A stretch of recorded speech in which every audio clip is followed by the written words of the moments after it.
Bits and bobs means just little things here and there. Raining cats and dogs, that's like one of the first idioms you learn in Russia. Never heard native speakers use this idiom.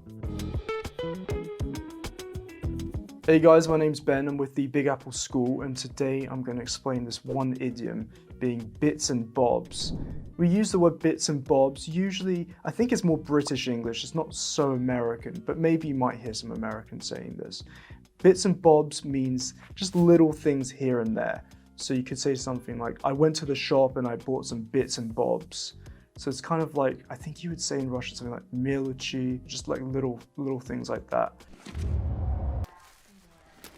Как же много тут всякого барахла. Don't feel like you have to use this idiom yourself in English, but you might hear it on a TV show. Hello, I'm Bits. And I'm Bobs. Who are you? By the way, guys, if you are learning idioms, be really careful with them because you can really cause confusion.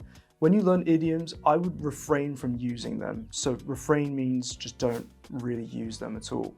I would only use idioms that you're 100% sure about because, yeah, it can just sound strange. And also some idioms, they get old.